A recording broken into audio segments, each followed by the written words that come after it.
All right. We ready? Where's our commissioner? Good. Ready? Good morning, everybody. Good morning. I want to thank the leaders and advocates who are joining me here today. Cook County Commissioner Alma Anaya, Christina Kaupa, who's Director of Policy at our Justice Advisory Council, Dr. Albert Mensa, Director of American Indian Health Services of Chicago, Linda Soshi, oh boy, Tortolero, thank you for the prompt, Executive Director of Mujeres Latinas en Acción. Thank you all for joining us as we mark October as Domestic Violence Awareness Month. We're all here today to talk about this serious and pervasive issue. Forms of gender-based violence, including domestic violence and intimate partner violence, have impacted our communities for generations. Despite significant progress that has been made, these patterns still continue today. According to the National Coalition Against Domestic Violence, a quarter of women and almost a tenth of men experience severe physical violence, sexual violence, or stalking by an intimate partner. So that's 1 in 4 women and 1 in 9 men. These statistics mean that we all know people who are impacted by this issue, all of us. Gender-based violence harms families, friends, and neighbors. It harms our communities. Survivors of gender-based violence and their families experience lasting effects even after the traumatic event has passed. They experience higher rates of job loss and economic hardship, and a variety of serious physical and mental health issues, including depression and post-traumatic stress disorder. And similar to other systemic social problems, we saw domestic violence surge during the COVID-19 pandemic. Nationally, incidents of domestic violence increased by 8% following the lockdowns in March of 2020. In 2021, over 32,000 individuals contacted the Illinois Domestic Violence Hotline. And we also saw a 64% increase in domestic violence-related shootings in the city of Chicago. These staggering numbers reflect real people and real harm being felt by members of our communities. We cannot let these patterns continue. This Domestic Violence Awareness Month, we're making an important investment to disrupt this trend. We're investing in programs and services that provide critical support to survivors and their families. The Cook County Domestic Violence Prevention and Support Services Initiative is launching with 8 awards to exceptional organizations throughout Cook County. These organizations are working on the ground, providing and connecting survivors to safe housing, counseling, legal support, advocacy, and more. These organizations, working throughout Cook County, and from far south suburbs to the western suburbs and across the city of Chicago, all of our communities, this includes where we stand today here on the southwest side. These organizations are both geographically and culturally diverse. As you will learn from the following speakers, they are rooted in the communities they serve and specialize in supporting residents with the greatest need. The Domestic Violence Intervention and Support Services Initiative is a true reflection of the values of Cook County. We're committed to advancing equity and increasing access to services that build communities that are safe and thriving, communities we all deserve. We want to thank the organizations receiving these awards for their impactful service to the community. Your work helps ensure survivors are safe and supported. We're proud to support you in this critical work. I want to commend members of the County Board, especially Commissioner Anaya, who've stayed close to this issue. Commissioner Anaya and her colleagues advocated fiercely for funding that supports domestic violence services during our collaborative American Rescue Plan Act process. The American Rescue Plan, of course, is the President's initiative approved by Congress to support our nation's citizens and our local governments as we try to recover from the pandemic. I also want to acknowledge the Cook County Justice Advisory Council for working closely with advocates and experts in designing this initiative and for building supportive partnerships with newly awarded organizations. In closing, I want to emphasize that Domestic Violence Awareness Month is not just a time for survivors and advocates to do their work. It's time for all of us to do this work. As I said before, domestic violence is pervasive, so it must become an issue for all of us to own, to be properly addressed. This Domestic Violence Awareness Month, we can all play a role in advocating and supporting this critically important work so that our homes and communities are safer for everyone, Thank you. Now, I'd like to ask Commissioner Anaya to speak, and then if each of you would introduce the person who follows you. Thank you so much.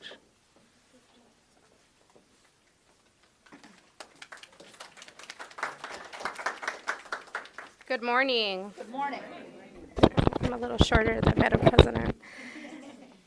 Good morning. I am Commissioner Alma Anaya, and I'd like to welcome you all to the 7th Cook County District, which encompasses the southwest side of Chicago communities like Pilsen, Little Village, McKinley Park, Back of the Yards, and of course, Bryant Park. The issue of domestic violence is extremely personal to me. As I've shared many times before, I am the daughter of a survivor and grew up seeing so much violence. Most of the time, it was within my own home and behind closed doors. My mom had 4 of us, and she found herself in extremely difficult to really see the light at the end of the tunnel. She had no family here. She was undocumented. We lived in the southeast side of Chicago, which geographically is a very difficult location to find any resources. She had absolutely no place or no person to turn to be able to leave the brutal situation she found herself in.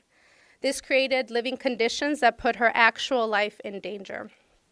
Being the oldest of my siblings, I became personally involved with my mom's struggle and was often her only support system.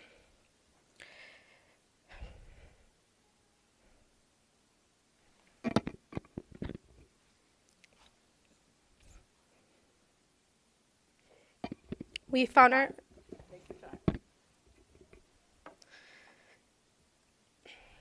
found ourselves homeless, living off of motels. My mom having to struggle with taking care of 4. As you can see, this is very impactful for a child. And I never really understood how many other women and how many other individuals find themselves in the same situation. Many with the exact same barriers that prevented my mom from getting help. That's why I've made it my mission to help support survivors. That's the reason why I became deeply involved with organizations that do work around domestic violence and sexual assault, and for the survivors and, of course, their children.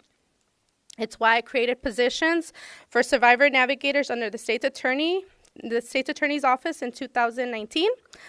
Why I served on the Chief Judge's Domestic Violence Committee and ensured that we had access to 24-hour orders of protection. It's why we also fought to ensure that we had this type of funding at the county.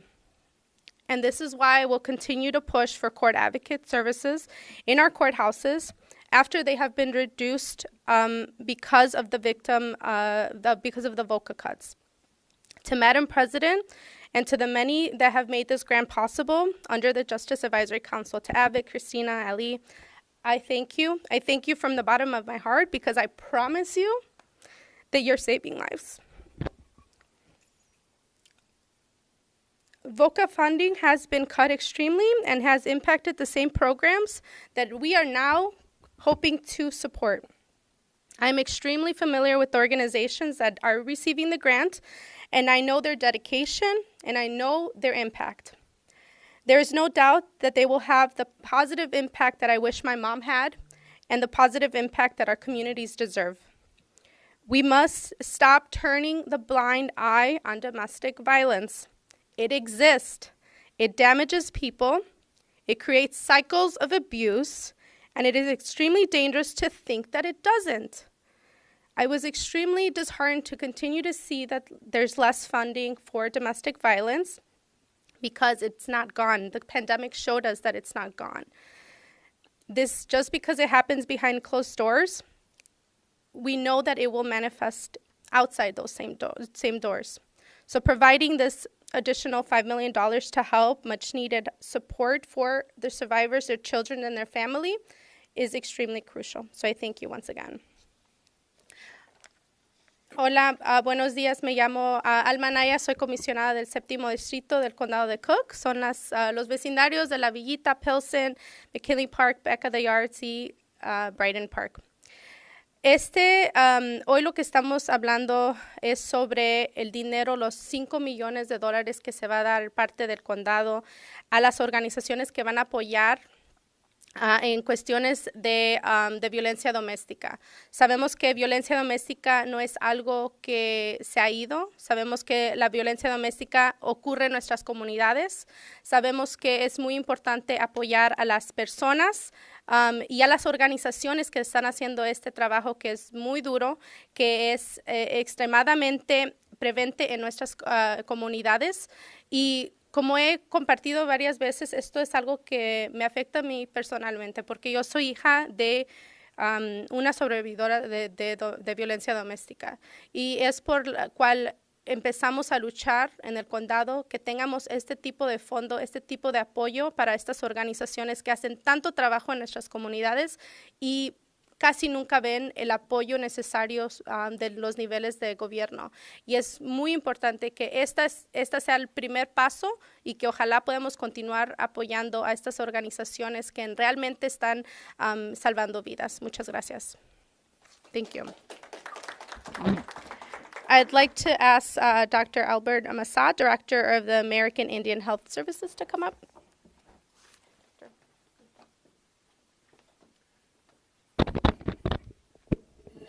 Good morning. I'd like to say thank you to the JAC and to everyone who's worked so hard, and the Commissioner. Your story is so telling and so difficult, and we appreciate you sharing. I currently sit as the Executive Director as well as the Medical Director of an institution I didn't even know existed, the American Indian Health Services of Chicago. There are more than 50,000 Native Americans in the statistical metropolitan area of Chicago currently. And if you speak about people who are unknown, unheard of, and unseen, or unrecognized, this is it. Before we found out about this presentation, we were talking about Domestic Violence Month, and we were talking about the day of tomorrow, where we all wear purple, and today, as we see, purple is here.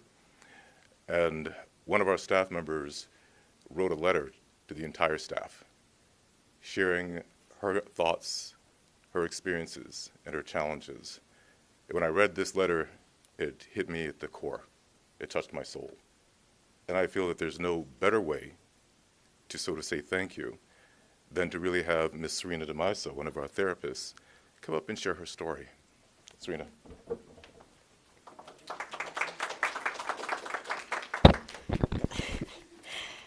He hani washte matako yapi. Shate washte nape chiyu zapisto. Serena tateo tuache machiapi. My name is Serena DeMaso. I am happy to be here, and I just want to share this experience with you. Thank you, Dr. Menser, for the introduction. Good morning, relatives. I just wanted to share my thoughts on the subject of domestic violence and how we can better support the movement. Education and awareness are key, and every October is Domestic Violence Awareness Month. With that being said, prevention is always ongoing. I wanted to take a moment to bring to light some valuable information regarding what domestic violence is and how it's affected our communities and the people we serve. If we remain vigilant and proactive in prevention, we just may save lives. In recognition of Domestic Violence Awareness Month, survivors, advocates, service providers, community members, and tribal leaders join in breaking the silence and raise awareness of domestic violence, intimate partner violence globally. What is domestic violence? It is a pattern of assaultive and coercive behaviors that include physical, sexual, verbal, and psychological attacks, as well as economic coercion and adults of adolescents use against their intimate partners. These learned behaviors have been intensified by acts of colonization, and the imposition of hierarchy and four belief systems on the Native peoples. These unnatural learned behaviors of power and control includes using male and female privilege, isolation, intimidation, emotional abuse, minimizing, lying and blaming, sexual abuse, using children, economic abuse, coercions, threats, cultural abuse, ritual abuse, and physical abuse. We know that more than 4 in 5 American Indian and Alaska Native women, 84.3%, and men, 81.6%, have experienced violence in their lifetime. In that, 56% of American Indian, American Native women, and 43.2% of American Indian, American Native men have experienced physical violence by an intimate partner. And at the same time, youth are exposed to violence in different aspects of their lives. And this includes our Two-Spirit LGBTQ+ relatives and disabled relatives also fall victim to domestic violence. I ask you to join the movement to break cycles of violence to build a safe and healthy community. Honor and support those cycle breakers in your lives and communities who continue to advocate for survivors in the community, especially those who are dismantling Indigenous invisibility in spaces where we have been long overlooked and not represented. We hold traditional behavioral health therapy services at the American Indian Health Services, in addition to sacred sweat lodge ceremonies, talking circles, cedar and sage smudging and purification ceremonies, and storytelling to help our relatives move through the process of their healing journey in a good way. These programs need consistent funding so that we can continue to provide said services to our diverse Chicagoland community. I'm here today as a survivor, provider, advocate, and community member with 23 years of domestic violence lived experience, but also as a Native woman who has applied all these teachings to my life and that continues to help heal me in my journey and know firsthand that they are effective. We have now also been given the opportunity by JAC to be able to continue funding our existing programs and to also create new ones. So we thank you for this amazing opportunity to help heal our community members to the best of our ability to empower them. So today, October 19th, or that's tomorrow, right? is a National Day of Action. Each October during Domestic Violence Awareness Month is an opportunity to raise awareness about domestic violence and an easy way for people to show their commitment to promoting healthy relationships. So please join the movement. Do your research, wear purple, start a conversation about violence. Have a great day and let the healing begin. Thank you. Thank you. I want to thank Commissioner Anaya and yes, that's what I was going to get to, but let me finish. So I want to thank Commissioner Anaya and Linda, is that right? No. Serena. Serena. I introduced somebody. Okay. Is Linda here? Yes. Okay, all right. So I want to thank Serena and Commissioner Anaya for their personal testimonies. We missed Christina Kaupa, who is Director of Policy at JAC. I'm going to give her a chance to say a few words, and then we'll ask Linda to come forward. Thank you, Madam President. Thank you all. I am not Avik Das. As you noticed, he just snuck in the room here. So for those of you that were excited to see him today, you'll still get your chance. Don't worry. But I'm Christina Kaupa. I'm the Director of Policy for the Justice Advisory Council. Thank you, President Preckwinkle, Commissioner Anaya, and to Serena for sharing your story, and to Linda for hosting us here in this beautiful space. I also want to take a brief moment to thank Kayla Posley, our policy analyst, who joined the JAC this summer and has been bringing such passion to this work and helping us build out this initiative. She's been in touch with all of you here in the room, and we're looking forward to continuing to grow those partnerships. This is a very serious issue, as we've been discussing. It's alarmingly widespread, yet despite ingrained and pervasive natures of these types of violence, we have many reasons to be hopeful. Some of those reasons are here with us in this room. I want to share some additional information on the Cook County Domestic Violence Intervention Supports and Services Initiative and introduce the organizations that we are so thrilled to be awarding these initial grants to under this program. This initiative arose out of a shared commitment from stakeholders in leadership and at the community level to address the many forms of domestic violence and better support services for survivors here in Cook County. When Cook County sought input from the community on American Rescue Plan Act funding, allocation, advocates, elected officials, and groups like the Cook County Commission on Women's Issues advocated for funding programs that address domestic violence. We agreed this was a critical priority, and we kept advocacy partners close when designing this initiative. We hope that all of your voices are reflected in that work. We have taken measures like aligning our metrics with the state of Illinois to ensure that you can spend more time doing the work and less time on data collection. These metrics include the number of individuals receiving housing support, counseling, medical services, court advocacy services, and more. We've listened to the needs of survivors and their families and worked to prioritize these services under the initiative. This effort expands the availability of local DV hotlines, which have seen unprecedented use over the past 2 years of the pandemic. It funds emergency and alternative housing placement and related supportive services for survivors navigating challenges in their homes and relationships. It funds vital, culturally competent counseling services for victims and survivors. Funding also supports counseling for those who have caused harm.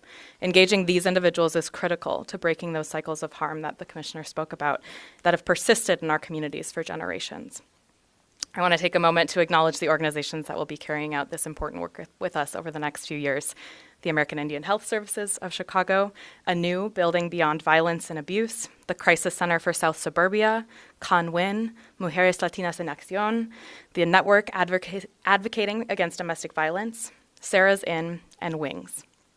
Domestic violence touches all communities, and as President Preckwinkle noted, these organizations are exceptional and diverse.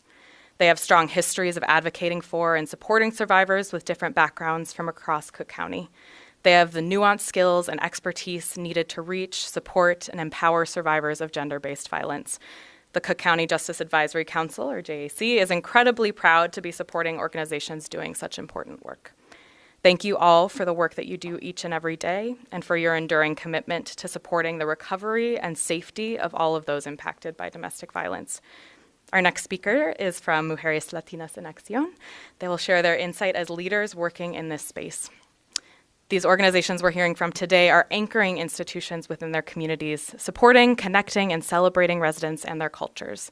As we transition from Hispanic Heritage Month, spanning September and October, to Native American Heritage Month in November, we strive to stand in solidarity with these organizations and uplift stories from the communities they serve. Thank you all for being here today to acknowledge Domestic Violence Awareness Month. I wish I would have worn my purple. It is in the laundry. I was not expecting to be up here today. Apologies for that. I'll be sure to wear it tomorrow. Today's announcement of the first grant awards under the Domestic Violence Intervention and Support Services Initiative marks the beginning of our journey together. Over the next 2 years, the JAC looks forward to coming alongside you, working in partnership as you continue your impactful work in communities. Next, I welcome Linda.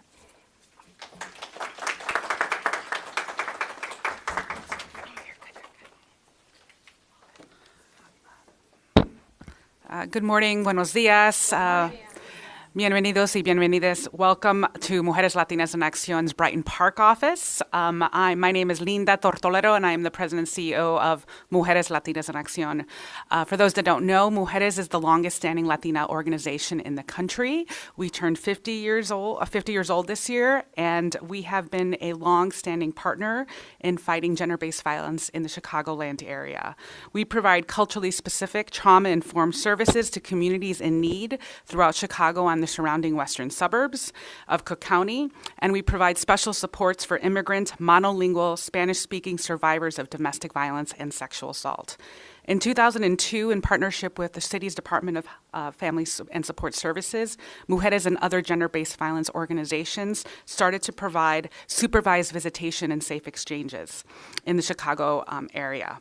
The goal was to stop violent and abusive behavior while prioritizing the safety and well-being of children. Supervised visitation offers court ordered supervised visits for visiting parents and their children. Visits are opportunities for parents and children to build healthy bonds in a monitored, safe, and healing environment. Safe exchanges are also court-ordered and ensure that children can safely be exchanged between residential and visiting parents and that all parties feel safe during the process. All interactions are closely observed and safety is prioritized. Now, this funding from Cook County's Justice Advisory Council is allowing us to hire and support a supervised visitation and safe exchange child and youth therapist. I would like to also point out that I'm very grateful to our staff for very much advocating for this position. We have been doing this work for many, many years, and I do want to call out Daisy Soto, our Senior Visitation Supervisor, for really championing this. Eligibility for our services depends on the needs of the ongoing intervention and support for children from 4 to 17 years of age, for children and youth therapy services. Even if a child is presenting adverse effects from witnessing or experiencing violence at home at any age, as long as communication with the child is possible, those cases will be accepted. Services are free to all individuals in need and outside of city limits.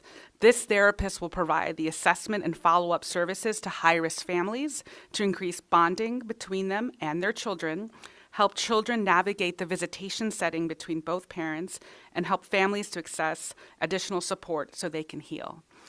Despite our various successes throughout the years, supervised visitation and safe exchanges have been very difficult to fund. And I think all of the colleagues that I have here who've highlighted the difficulties gender-based violence services have had to navigate through the federal VOCA cuts. So we are very, very pleased that President Preckwinkle, JAC, and Commissioner Anaya have been great champions of gender-based violence, particularly domestic violence services for the Cook County area. We want to make sure that with this program, we can continue to provide equitable access to survivors and their children through mental health services to aim and reduce and prevent the negative impacts of family violence as we continue to support healthier and safer communities for all. Thank you for being with us today, and we again we want to make sure that we continue to recognize and center survivors of domestic violence in the work that we do here in Cook County. Thank you. Thank you. Thank you. Again, I want to thank Commissioner Anaya and Serena for their personal testimonies, Alicia Moylan and Michael Albert for being our sign language interpreters. Do we have any questions?